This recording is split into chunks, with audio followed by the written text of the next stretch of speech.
Hey everybody, this is Ryan and back with another episode of Business Uncensored. So we all know this show is not your normal show. We say fuck a lot. We talk about business, about what business is. And sometimes that's not clean. And I always preface this with, look, if you're that clean businessman and that works for you, then go do it.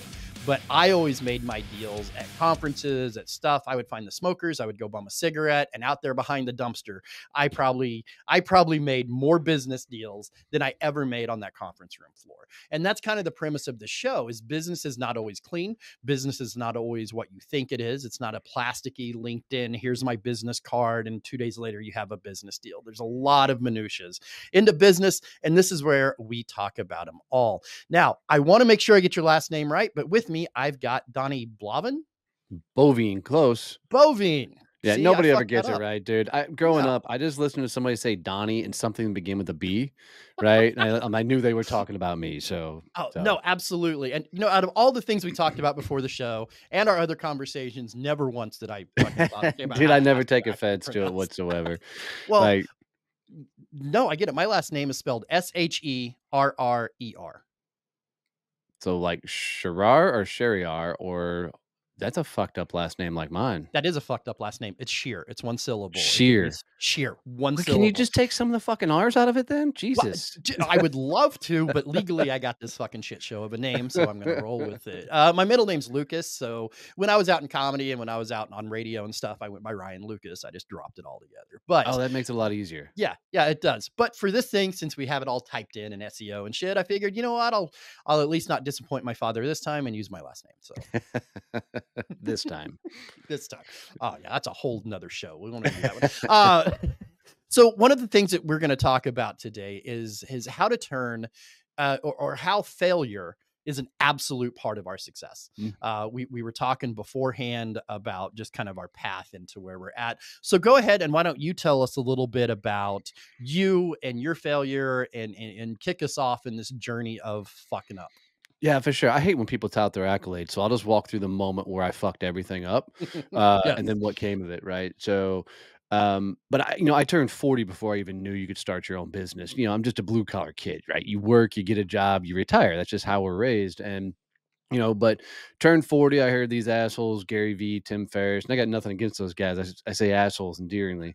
But they were talking about, be an entrepreneur, man. And it made it sound so fucking easy to launch and start your business. So I thought, man, I got this. So launched my company. I was instantly slapped with a non-compete that I don't remember signing. So, my last career, supposedly I was one of the top sales trainers in the country. I don't know what the fuck that means other than I'm good at flapping my gums in front of a room, right? Exactly. And and I had full intent of launching a sales training company. And now here I was living an extravagant lifestyle for us, going from that world to instantly zero income and no clue what the fuck my business was going to be. So 6 months of fumbling around trying to build a business. My wife's Jeep ended up getting repossessed. We almost lost our farm to foreclosure. Literally, my wife had to go cash in her 401k to get her Jeep back and save our damn farm. So I always joke when I say we legitimately bet the farm. But in that moment, I realized that I didn't know how to be a business owner. Right. I didn't know how to think like a CEO. Right. I had no freaking clue. But I went from that moment to now being the CEO of Success Champions Networking, B2B networking groups all throughout North America. Pretty cool podcast, 5 best-selling books, and a partridge in a pear tree. But I say all that to say, I personally had to hit fucking rock bottom to meet the dude in the mirror and to actually be able to build a fucking business. So anybody who has a fear of failure or any of that bullshit, you mainly have a fear of failure because you haven't failed hard enough to actually start fighting for life. And you started out by saying you're a blue collar kid. Me too. From the Ozarks, blue collar kid. Didn't even think babbling into a microphone could even be a profession, and it gives you a certain a view of what success and failure is. Yes. There's a lot of blue collar people out there that live paycheck to paycheck, Yep. that and they feel like that's a failure. That's surviving, right? And I 100%. I, I want to make a distinction between surviving and failing, because a lot of you out there, you're doing exactly the right things. You're surviving. You're coming up. It's not necessarily a failure, but just like you didn't know about your non-compete. You didn't know about things. You didn't do your homework. You didn't do and wasn't aware of your surroundings, and wasn't and had a blind spot. And that seems to be a lot of people's failures, is just not being able to see in that blind spot. Yeah, it is the unknown. I would even say it was ignorance on my part for not looking. Hindsight's always 2020. But you know, I think a lot of us that are in that blue collar space, we kind of work in a world of you just put your head down and work. Yeah, Yes. you don't ask a whole lot of questions. You don't freaking push the envelope, because when you do, you get reprimanded, right? And you spend your Hmm. entire life of kind of following in line, even if you're not a follow the line or stay out of trouble type of guy. I mean, I was a shithead most of my damn life, so following rules and things was not something I needed to do or want to do. But I also needed to get a paycheck, right? So there's that some of it is, okay, how far can you push the envelope before they shit can your ass? And add in there that I was a freaking sales guy, right? Right. So, I thought that I had freedom, and I would have told you before I launched my company that, I set my own hours. Nobody told me what to do. And I was living that freedom. Yeah, I still had a fucking quota, right? It Yeah. wasn't until I got out of my own business that I realized my entire life was somebody telling me what to do. And I would have Yes. argued with that my entire sales career. It's like, Yes. I don't know. Right. Well, sales is a funny business, right? When you're straight up sales, Yep. because the revenue cures all. You can be Yep. that shithead. You can do a lot of fucking shit when you're a salesman, as long as you're bringing your boss checks. Dude, yeah, I told everybody, I'm like, look, if you're in a sales role and you want everybody off your back, be the number one sales role. Then nobody will Yes. fuck with you. Yeah. Right? It's really that simple. I remember during COVID, I had my own marketing company. I had to shut it down because that's what everybody did. They cut all their marketing budget during COVID. But I did a ton of insurance marketing. So I went into insurance. Well, okay, I can sell insurance. Let's go do this. So I did. And like starting out, it was like, oh, whatever. But then within a few weeks, I was right up there in the top rankings. And then I could do whatever I wanted. Yep. Like I missed meetings. I worked half days. I went here, and nobody said a word. Nobody cared, because at the end of the day, because insurance is a giant pyramid scheme, as long as I shoved money up that pyramid, Yep. nobody cared what I did. 100%. I had a young guy that came through my sales training, and he was 6, 7 months into his business, football stud from college, was trying to be a cop, right, and figure life out, and his sales manager was just on his ass. And he's like, dude, what the fuck do I do? And I said, go sell. I said, I promise, if you're number one rep before the end of the year, right, nobody will fuck with you. Dan, that kid did not look back. And, he's gone to a couple companies now. Now he's a partner in another firm, but he just kept selling, and other companies started recognizing him and picking him up and bringing him in to do more money. He comes back to me every once in a while. He goes, man, I'll never be number two anywhere in life, period. He's like, I ain't dealing with that shit. Yeah, that number one feels pretty fucking good. Yeah, it Let's does. just be really honest. So moving back into the failure thing, there to me, whenever I failed, because they've been multiple, is that you have a teeter totter, because it does hurt your psyche. Yeah, for sure. Whether it's the dude brain, whether it's human brain, however you want to preface that, it does hurt the psyche. And you have a teeter totter, because you kind of go down. You failed. You feel embarrassed. It depends on how bad you failed, how visibly you failed, all of this stuff. But then it kind of starts, okay, now I got to fix this shit. What is there any special thing inside Yep. of you, or Well, I mean, technique or let's brain be that made you kick back off and go, fuck it, I'm not going to give up. I'm going to go fix this. Yeah, I mean, I love walking through the entire scenario. I mean, if you put yourself in my shoes, I literally had to. I mean, my wife's Jeep had just gotten repossessed, Yeah. right? And I called the sheriff up, and I'm like, because I live pretty far out in the county, and I Hmm. said, hey, I think somebody has stole my car, and it was a female, and she goes, oh no, almost chuckling, that was likely the repossession that happened last night. And dude, my heart sunk. Like, I knew we were behind on payments, but I didn't think we Hmm. were that fucking bad. And now, my wife is supposed to go off to work. and she doesn't have a fucking Jeep. So I got to come in the fucking house and now tell her that not only is the Jeep just been repossessed, she's going to have to take my truck to work, but the mortgage is also 3 months behind. Right. And she had no fucking clue. I was hiding Oh, all that shit. shit from her. Right. Because I was embarrassed. Right. Because I'm the Of man. I'm course. supposed to be taking care of the fucking Yeah. family and the likes. And now I wasn't fulfilling my duty. And dude, she through tear-filled eyes, she just looked at me and she said, "The house?"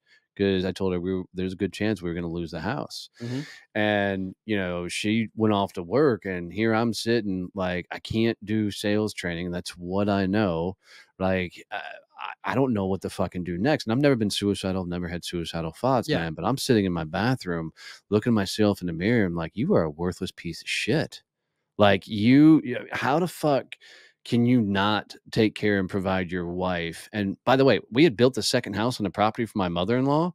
So if I lost my house, she lost hers too. So it's a Right? whole domino effect. Yeah, yeah, yeah. So that was fucking everybody over.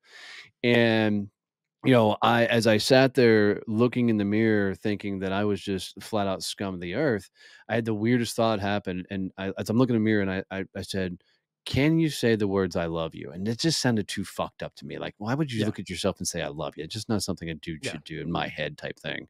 So I said, "Can you say the words I'm proud of you?" And I said, so I looked in the mirror and I'm like, "I'm proud of you." And instantly I went, "No, you're not. You're not doing this. You're not doing this. You're not doing this." And I'm like, well, shit, that's the shit that I need to go work on. That's the shit that I need to go do. So I started calling friends that ran companies and I started reaching out to people who I knew had done successful things. And I started asking questions. And then I came back that night and I went back to the mirror and told my wife, I said, "I think I got a game plan here. I think I got a few things, figured out." We walked through her cashing in her 401k. But that night I went back to the mirror and go, "I'm proud of you." And instantly I went, "No, you're not." And it was because you're not doing this, you're not doing this. I'm like, okay, cool. There's my next game plan. Let me go see what I can do there. And then for the next 30 days, every night I'd go to the fucking mirror and I would just say, "I'm proud of you." And every time I did that, something would pop up. And whatever that thing that popped up, that became the thing I went to fucking work on. Because most of shit we're not proud of is all subconscious shit we're beating the Mhm. fuck out of ourselves that we haven't made awareness of or brought to our attention of. So I started doing those things. And one of the things that had popped up is you haven't reached out to your buddy Chuck and said, "Hey, I don't know what the fuck I'm doing." Chuck's multimillionaire, Mhm. several exits of businesses, knew all this stuff. So one of the things I did is I reached out to him and I said, "Hey, can I just tell you about my business, what it is, and what I'm trying to pull off?" And he goes, "Sure." So we go meet for cocktails. And as I'm telling him about my business, he starts laughing his fucking ass off. Like I'm pouring my heart out about losing everything and he starts laughing at me. Now we've been friends for years, right? So he's doing it out of love, but at the same time, I'm back in my head. I'm like, why is this motherfucker laughing at me? I'm pouring my heart out, right? I'm getting a little feisty on my end. Yeah. And he finally goes, "Look, I get it." He goes, "But you need to understand, you haven't built a company. You've built a shitty job for yourself. Everything you just described for me is what an employee would do if they were working a job." He's like, Mhm. "Dude, you've got to start thinking like a CEO." And I said, "What the fuck does a CEO think like?" And he just looked at me. And then all of a sudden, I just kind of did the deer in the headlight, that 1,000-yard stare. Yeah. And he realized that I wasn't gonna come out of that moment for a while because I was so in my fucking head, what does the Mhm. CEO think like? That he goes, "You know what? I'll pick up the tab," and he walked out. And then I drove home, and alls I could think of is, what does a CEO think about, right? But the whole premise of that all came from going to the mirror going, "I'm proud of you," and giving myself the things I needed to go fix or needed to work on, but that became the catalyst. It wasn't because I had this superhuman thing of overcoming failure. I fucking stumbled into saying the words, "I'm proud of you," and that just started working because I started working on those things. I think that's extremely powerful because I think we all find that catalyst to do that. Because there's a few things that you said that I want to address. Mine was last time the last time that I bottomed out and did the thing. It was what kept me up at night. I would lay there And if I laid down and right as I was going to sleep, whatever popped into my brain was the thing I worked on the next day. Mm, And it was kind of the same with you. It was mhm. okay. Okay. So that's a thing, that's whatever. And it became this mole attack, but eventually I had to quit because then I was just inventing shit to be whatever. But no, it was like, so you need to do this. You need to get up. You need to be strong about this. You need to fix this. If it caused me anxiety, then I would go to fix it. So absolutely good on you, man, because I think everybody that comes out of that failure finds that point of making a list, taking some sort of stock of what it is we fucked up, what caused this fuck up, Yeah. what caused me to do this. And that's when you say, I'm proud of you. And it comes back and go, yeah, but, and you worked on that. That is like monumental self-growth. I don't think a lot of people do that, especially when they hit that bottom, because when you get bottom, they can come up a different direction. Yeah, It's not that they 100%. stay on bottom, but they're going to give up what they did. They're going to give up what they loved. They're going to give up, and then they're going to go meander over here. But to come out of that in that same direction, you did exactly all the steps of what did I do? How did I get here? How can I fix this? What is that? And what is on my mind? So bravo to you. Thanks for All that. accolades to you, man. Well, there was 2 things that I think that have helped me over the years as I've continued to build a business. Because let's be honest, building a business, if any of us knew the shit we were gonna have to put up with and go Hmm. through building a business, we wouldn't have signed up in the first place. I mean, because no smart motherfucker wakes up every morning knowing they're gonna get fucking punched in the face and go, "Cool, let me sign Correct. up and do this shit again," right? Right. So there was 2 things. I'm a massive Harry Potter fan. It's a conversation for another show, but, I love Harry um, Potter. yeah, dude, I have the Deathly Hollows and the snitch tattooed on my forearm, right? So, but, J.K. Rowling has one of my favorite quotes that I live by, and it's "Rock bottom's the foundation on which I built my life," Yes, right? I've got that, on a plaque hanging right over there. Dude, Yes. I fucking love it, right? So I knew that this was gonna be my bottom. Like, I Mhm. could not foresee anything else that would be more worse than not fulfilling my duty as a husband and taking care of my wife, right? Um, so that was gonna be my rock bottom. So I knew there was no place but up to go from there. Um, but I have this huge need for approval that I know I have to have, and I'm very much driven by how I perceive others, perceiving me, right? So I started doing this, and this it sounds totally stupid, but it fucking worked for me. I started picturing myself standing in the middle of a huge, massive auditorium or stadium, but there's thousands of people watching just me in the middle of the stadium. And they're watching to see if I'm gonna quit. And it wasn't that they were hoping I would quit, but in my head, I kept saying, if I quit, I prove their fears right. Because Mhm. if Donnie can't do it, I can't do it. Now, nobody was saying this, right? There was nobody out there actually doing this. But if I quit, I was letting them down. And that I kept fucking bringing to the surface because my high need of approval became a very powerful moment that I can't quit because if I do, then thousands of people that are up there watching me are gonna fucking quit because, Donnie can't do it, I can't do it. And so that became this kind of weird catalyst for me to continue forward and because I'm not gonna let them down. I don't know why I'd let myself down. That's the dumbest shit on the fucking planet, right? But I'm not gonna let them down became kind of a thing, and it continued to work. So putting "I'm proud of you and I'm not gonna let them down" really became those kind of like catalysts to continue to push me forward. It's amazing. I didn't quite have the 10,000 people. I had a select 5 or 6, right? Right. That didn't know about my life, that, friends, family, people that hated me, people that said I couldn't make it, all of that, right? But that become that Yeah. become mine. That become mine there, and like, oh, there's that dude that fired me 6 months ago and said that I wasn't gonna make it. Or Yeah. there's that, or there's that family member that said they didn't believe in me, or there's that teacher that just constantly failed me and didn't like me. Like it was one of those things. It was mainly my haters. Now that I think about it, that it was, no, I'm just gonna go do it because you're wrong. Yeah. And if I quit, that means you're right. And See, I wasn't about to let those fuckers be right. 100%. And that's the one thing that's always, and this is gonna sound dumb that I say this frustrates me. But I never had the haters, right? I mean, I had the Yeah. teachers that were like, "I'm gonna pass you so I don't have any chance of getting you back next year." Like, those were real conversations Fair. because I was a shit at Fair. but I never really had the closest I ever came to it is when I landed my commercial printing sales job. I called my uncle up, who was a patriarch of the family, top executive in Bank of America. Mhm. Called him up because I was excited that I got back into corporate America and said, "Hey, I just landed a sales job with a commercial printer." And he's like, "Oh, call me when you get a real job." Right? It wasn't but I never had anybody that ever looked at me and said, "You're not gonna make it. You're not." I always Yeah. had people that are like, "You're gonna do something with your life. Like, you're gonna Yeah. impact." So, I didn't have the fuel of people going, "Well, motherfucker, you can't do this. You're not good enough." I never Yeah. had that in my life. So for me, I needed to create that somehow in my life. Right. So Right. I don't want people saying, "Hey, you're not good enough. You can't make it." But so for me, that's why the idea of not letting people down.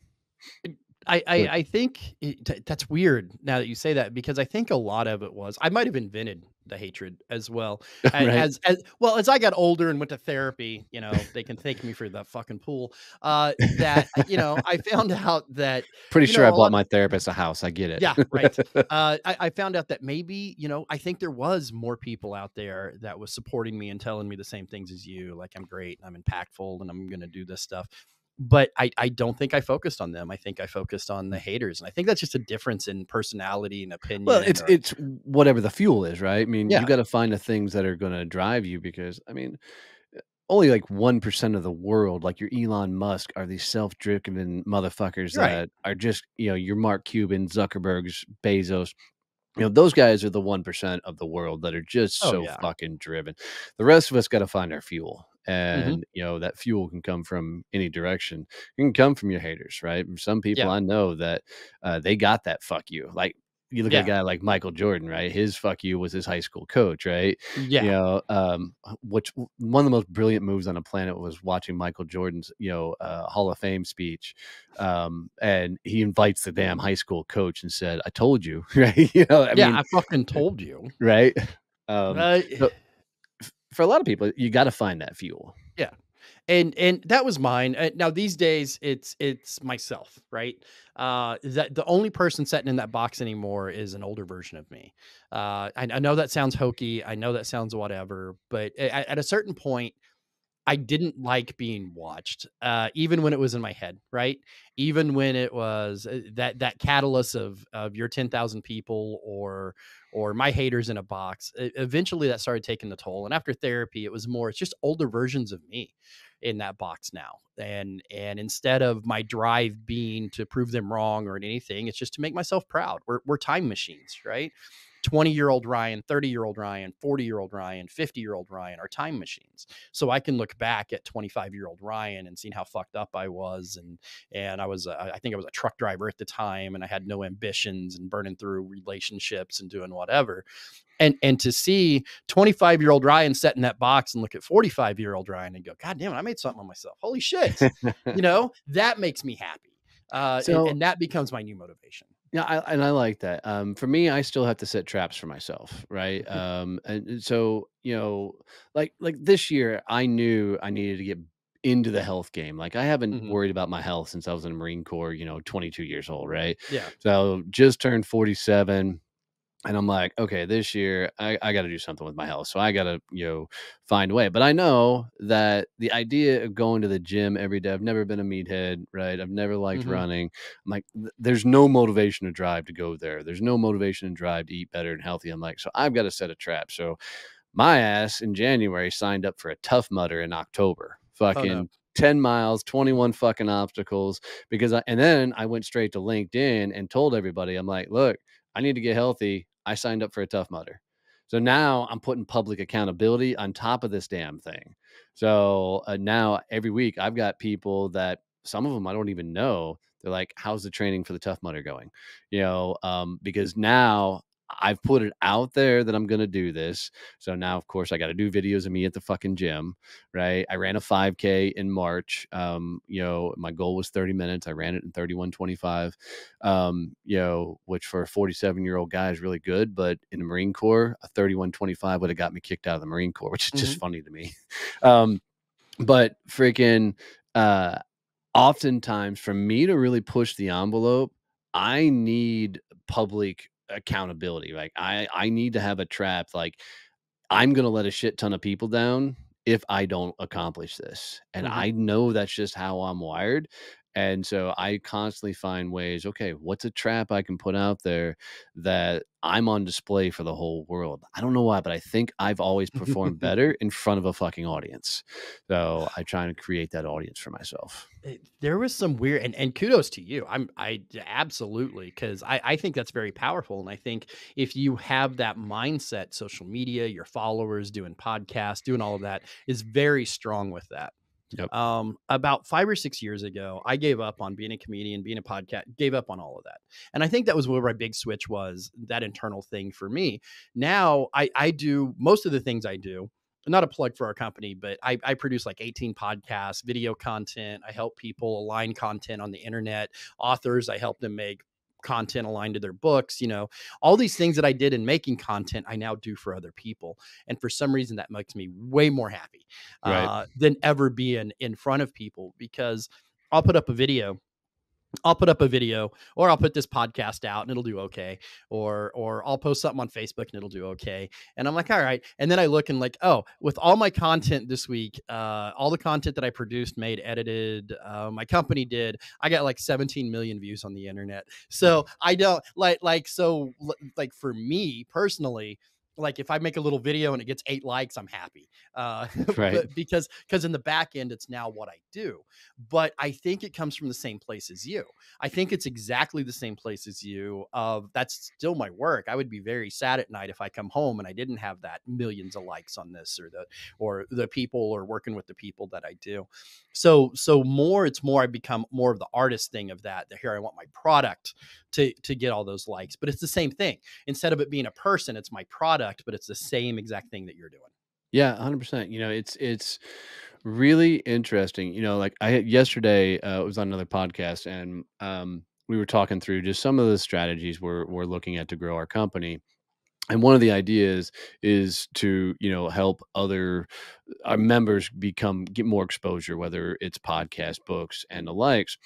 And I made a statement to the guy I was talking to, and I said, the problem with this idea is if we put out content and nobody watches it.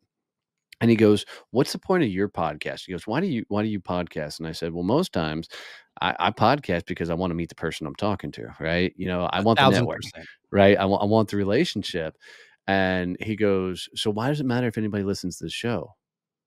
And it was just a moment for me where I went, "Fuck, there's been a lot of years I've been chasing downloads Hmm. and not even recognizing that the revenue, the business, the relationships, the opportunities that I've gotten from the conversations, man. I mean, I've keynoted on some badass stages because I had a cool conversation on a podcast. I've been Yes. invited into some cool rooms. And so I think, I don't like it when people say, you shouldn't give a shit about vanity metrics. Fuck off. Vanity metrics feel cool as fuck, right? They do. When They're like you hugs you didn't get as a kid. Yes, they're fucking absolutely, important. right? Right? So, but with that, you've gotta think more than just the vanity metrics, like, what's it all leading to? Mhm. And, so when you start thinking about, maybe this shit didn't get you 1,000 downloads, but did it get you a cool conversation with somebody you might have Yeah. not otherwise gotten, right? So that was a really cool moment for me to start thinking about, you know, what is success for what we're doing? Like, what's It success for this event? What's success? Okay, I go to a networking meeting. What's success there? Mhm. And how are we measuring it? And are we looking at the right fucking things? So that is the number one, when once again, not a plug. I'll plug the shit out of my company at the end. But our marketing right now, which is exactly the way me and you met, is that they're aggregated responses. I've made a video, I send them out. If people want to talk podcasting, podcast production, content production, they book a meeting with me. So I sit in this chair and have meetings most of my day. Number one thing that I have now started out with is, my question is, what does success look like to your It's a podcast? great question. And whenever they go, whenever I hear this, and I had somebody ask this yesterday. So if you're watching the show, fuck you, I'm using you as an example. That they're like, so how do you get paid to do this? Do they pay you like per download? And I'm like, oh fuck, no. I'm like, the best way to have 1 million followers on your podcast is be fucking famous before you start a podcast. Yeah, 100% because agree. that is the only way that's going to happen. But even so, even if you're famous before you start a podcast, Yeah. you still have to produce a good fucking podcast. Yes, it's you get content. one episode, right? Yeah, it's content. And then, yeah, we use it in many different ways. I don't think what people understand, and we've bastardized the word podcast. I think yours is audio only, correct? Correct me if No, I'm we do. wrong. We produce video. Okay. When I was stalking you or whatever, I just come across the audio version. But it's video content. It gets you out there. If you have newsletters, you can aggregate it out there to people. You can chop it up. You can million different ways that you can use it. You can use it as a reel if you're a public speaker. If you're an author, you can use your podcast to sell your books. You can use your books to get people to listen to your podcast. Blah blah blah. All of these things. You're right. Those vanity numbers feel good, but it's usually the last thing that I set, or it's the last thing I tell people on expectations. I've got a meeting with one of our clients tomorrow morning. He's done 7 podcasts. He's at 125 overall downloads. And he's like, why am I doing this? And I'm like, that is great. Your numbers are great. You're doing a thing in your head that is, oh my God, I don't have Joe Rogan numbers, or I don't have this number or that number of podcast downloads. So I'm failing. I'm like, that's 125 more conversations than you've got to have before you started doing a podcast. So I love when I hear people's numbers like that, because people need to understand this. The top 10% of shows in the world, top 10%, average 15 downloads in an episode. Yeah. Right? It is so, I mean, people are like, I got to have Joe. And I'm like, no, if you want to be in the top 5%, average 150 downloads an episode.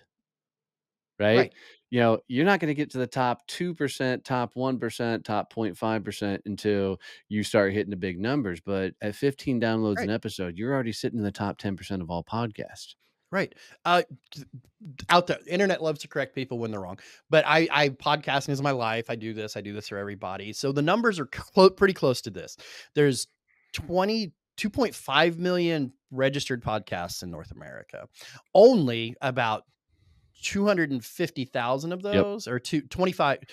It's 10% actually regularly produce episodes. And that is like in the last 12 months. Yeah, in the last 12 months. And that's in the last 12 months. That's not weekly. That's on anything. So when people go, I'm in the top 10% of podcasts. Great. You've put out 2 episodes this year. Because we all, I'm a marketing guy. We all like those marketing numbers.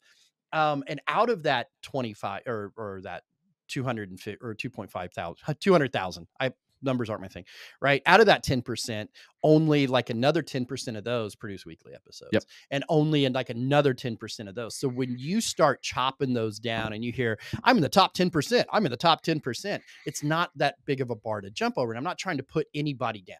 I'm just trying to be real. Because when you're selling this as a service, when you're saying, hey, I'm going to produce your podcast, I want to produce your content, you have to have these realistic expectations. Dude, let's even go a different direction to help people out even further. I've done, I think, over 500, podcast interviews. Like that's how many podcasts I've been on. And I can tell you that it has not generated a whole lot of revenue for my business. However, if you go to Google and you type in Donnie Boivin, Donnie, B as in boy, OI, V as in Victor, I, N as in NATO, on freaking Google, and click on images. And I'm not doing this so you guys do anything vanity, right? And you start scrolling through my images, you're going to see about 18 pages of Google of me. But it's all the podcast interviews I've been on. It's fucking SEO. Yeah. Right? 1,000%. That's all that shit tracking back to me. I'm not doing this show like this one we're recording right now. I'm not doing this show to win and get a client from this show. No. This is a play for the next 5, 10, 15 years, because now my team will be able to go out, grab this shit, turn it and chop it up, do it in multiple things, and do all the thing your company does, right? And this allows me to constantly show up, constantly, like a comedian does, practice content, right? Yes. Think through how I'm going to fucking say things. And, most of my speech has been built from being on a freaking podcast, saying something. The host goes, ooh, that's a good point. Leans into that fucking moment. And you're like, that's okay, cool. I need to use that later. Yep. 100%. I'm just really good to remember it mentally. And that becomes the next component. So I think it was, Chris Rock maybe that said once upon a time, before he'll do like an HBO special, he'll do 400 small nightclubs practicing his material. For me, this is podcasting. This is my chance to fucking practice my material. The reason why I don't do this and don't have show notes is when I was in stand up, that's the exact what Chris Rock said is the exact reason I don't like stand up is that you do the same thing over and over and over. You say the same things over and over and over. And going back to that Google, yeah, when I look for a certain show now, I no longer Google that show. I just Google me. I'm just like, I just put my name in Google or my name in YouTube or my name in whatever, and all my stuff comes up. So I'm like, oh, there it is. Like I no longer have to go for the show. So that's helped me out, Yep. tons and tons. But yeah, it's the same thing that there's things in this podcast. I'm like, hey, that went well. I'm like, hey, I fucked that up. Like $250,000. I don't understand why my brain didn't want to figure that correctly. Right. So I'm going to leave it in there and I'm going to look like a dumb shit. Right. But the next interview, that'll be better. I've been podcasting since 2008. I've probably done over 1,000 episodes. Well, one way or another, Right. Right. and at this point, it's yeah, your podcast is being used as this. It's being used as that. And go back to your point of no, I'm not trying to get you as a client. That was what Right. that message on LinkedIn was for. But 100%. now we have a relationship. Now this is our second talk. You referred me over to somebody. I got a meeting with them. If I know somebody that'll fit with you, we're going to be part of each other's stratospheres. And I'm your guy. I'm your guy. Like, hey, Yep. go talk to Ryan for this, or I'm like, hey, go talk to Donnie for this. So it may do that, but in business, it leads to a fuller life. Yeah. With me and my me and one of my business partners were talking yesterday. The reason I'm sitting here is because of some coincidental meeting and a networking thing, right? So, and I told him, and we were talking about podcasting and what we're going to use it for going forward and all this. And I said, it's kind of like you're being put in the road and I get hit by the right car. That's what doing this is, right? I'm in the road and I'm trying to get hit by the right car. I'm trying to get hit by Please be a the dude. Lambo. Yeah. Please be Yeah, a please. Lambo. And don't be a Greyhound, right? Right. Don't be a scratched up Pinto that's going to Right. explode. And that's what these do. That's what these conversations do. They're a little bit of randomness, right? And out of that randomness, we find direction. And Well- and that's one of my biggest favorite things about podcasting. 100%. And I'll give your listeners and you can feel free to use this for people you're working with. But I had a guy reach out to me on LinkedIn, similar to how we got started. He goes, "Hey, I've seen some of your material. I'd like to bring you on our podcast." And I said, "Okay, cool. Happy to do that. Let's talk through that." He goes, "But I need to do a pre-interview." And I laughed and I said, "Man, I don't do fucking pre-interviews anymore. Yeah, I don't have time for them." And he goes, "Well, I can't bring you on the show unless we do a pre-interview because I need to understand what we're going to talk about in Yeah. the show." And I'm like, "That's a you problem. That ain't a me problem." Yeah, that's nothing to do with me. Right. And freaking, he finally said, "Dude, I can show you some of the people I've had on the show. If you want to, let's do a pre-interview." And I finally said, "All right, fuck it. Let's try it." I said, "You got 15 minutes. I'll do a 15-minute conversation with you and we'll see what happens." So jumped on, did a 15-minute. We hit it off really well. Turned it into about an hour conversation. And then we jumped on later, did the podcast. From that moment of being on there, I've done 4 keynotes for him in Atlanta. I've flown down twice for several. One was for a room of 400 veterans at the History Museum in Atlanta. He's been and spoken at my conferences here in Texas. We continue to partner up and do things. We're working on a couple of other ventures right now, but it all stemmed from a freaking podcast conversation that's led to about 8 different speaking engagements, led to several thousands and thousands of dollars in business and revenue. It all came from we got to where we are right now and had a legit real conversation, and it just opened up a plethora of opportunities. That's the real beauty behind podcasting, right? If you're doing a show to try and become the next Joe Rogan, fuck off. It ain't gonna work, right? No, fuck off. You're right. Yeah, freaking podcasting's all about networking. It's all about getting into cool conversations. You are not likely going to produce the show that's going to take off. I've had one group of friends that produced a show at the right time that by episode 2, they were already crashing through hundreds of thousands of freaking views and got to where they were doing millions of downloads at a time. But it happened because they were right show, right time. They launched a show called NFT for newbies right at the fucking NFT craze when it went fucking bananas. Dude, that show, I'd never seen a show took off like that. They ended up being on Tonight Show, and I mean, that thing took off. Yeah. But NFTs were a fucking stupid craze, right? They didn't know anything about NFTs, right? And they literally said, "We're going to learn NFTs and take you guys along for the ride."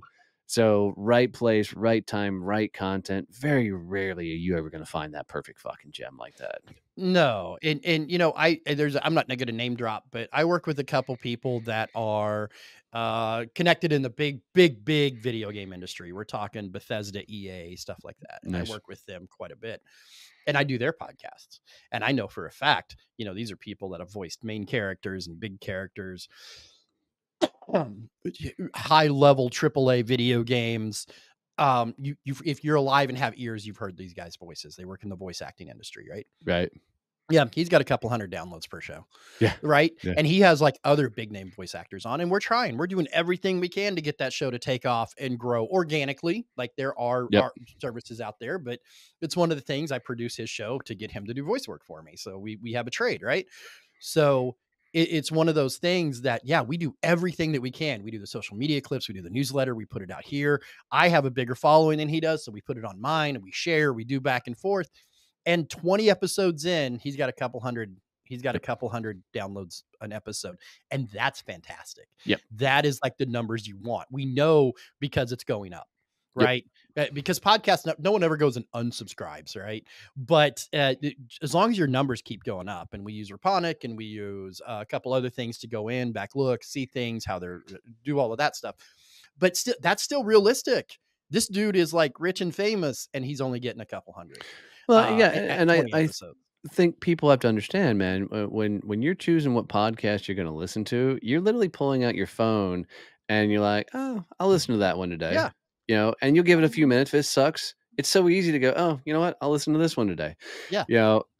So if you're always producing content, hoping people will like consume it and go, oh my God, this is the message I needed to hear today, you're fucked, right? You need to be producing content you would listen to and then network your ass off. Yeah. And here's the final point, and then we're going to wrap up because I know you have a hard stop coming up here and I want to get all your information out there. Is I'm a marketing guy, 10 years in marketing, right? My consequence was in 2010, I started a podcast at the end of my stand-up because I wanted to try a different form of comedy. That popped off. I got 50,000 listeners. I got to market that. I got to live off of that for a hot minute, got me into radio, which led me into more marketing, which led me into all of this other stuff.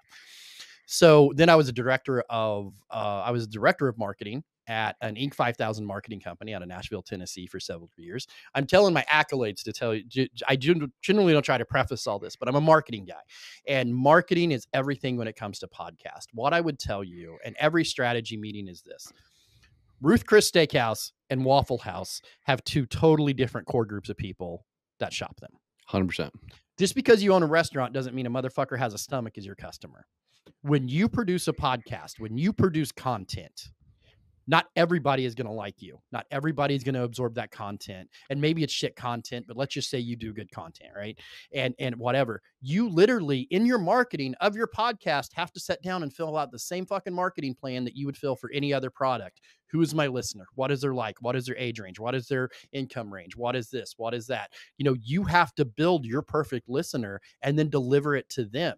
You're not going to get famous and you're not going to get your podcast out there by just throwing it on Spotify and putting it on Facebook. You have to go out and find who would listen to your fucking drivel and give them your drivel, because other than that, it's not going to catch. 100%. 100%.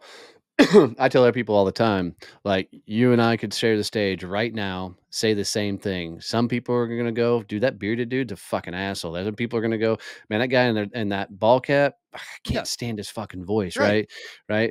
It's your voice, your people, your message. People are going to get attracted and find you. Just keep showing the fuck up. And from sales training, I used to do some too, but that you could have, let's take me and you, and let's take Karen, right? So we have the three of us and we go to a conference. Now, we all consider that we are all equal in our skills and information about the product, right? Yep. And we go out, we do that conference, we network, and then we ask everybody at the conference to line up in front of their favorite salesman, right? Yep. those lines are going to be vastly different. Absolutely. Those lines are going to be vastly different. There's going to be people that just like you because you were in the Marine Corps. They're going to be Yep. people that just like me because I dress like I'm in 1961. They're different things. We're going to resonate with different people. Your And then the products, dirty old bastards line up in front of Karen because she's a yeah, chick, right? exactly. Yeah, I had to throw that in there because me and you Right. are just going to be sitting there going, "Well, all right." Uh, but yeah, and but in marketing and podcasting and life and friends and love and everything, that holds true. There's going Yep. to be some people that just like you and some people that just fucking don't. Your podcast and anything, there's no different. So deliver it to your people. 100%, man. And look, if you can't figure out how to make business fun, then don't do it. Like if you're No. not going to enjoy this fucking game of constantly getting punched in the face and learning, don't get in the game in the first place. Yes, absolutely. So Donnie, tell us where to find you. Tell us where to get. It'll be all in the show notes. We'll Yep. make sure and put it all in this. But tell us all how to get a hold of you. Well, so if you've made it this far, you're still hanging out with us, you're still listening to us, do me a favor, take a screenshot wherever you're listening to this, watching this, and put it out on social media. I don't care where you put it on social media, but tag me and Ryan in it. And if we see it, I promise I'll come comment if I see it, right? And Absolutely. come interact with it. But here's the thing, building an audience is one of the toughest fucking things on the planet. So if you will share this episode or any other episode he puts out, and tell other people about it, it's like giving him a virtual hug, man, because you're literally telling one other person about it, and it Mhm. means the world to him. I'm really, really simple. If you want to fucking connect with me, LinkedIn's my platform. Just Donnie Boivin on LinkedIn. If you want to check out one of our B2B networking groups, just go to successchampionnetworking.com, and you can select one of the groups. If you want to check out our summit, go to the badassbusinesssummit.com. We do that here in Fort Worth, Texas every year. But the biggest thing for me, guys, go connect with Ryan, go share his show out, and freaking help him get some exposure. And that'll mean the world. Absolutely. And I appreciate that because this is a relatively new show. Small Business Chronicles is kind of my flagship one, and we're figuring out what to do with that now. But yeah, just share us out. Let us help us build that audience. You're like, hey, somebody would like that guy, whether it's me or him or whoever. Share that. That's kind of what we exist on. So now it's time for my plugs.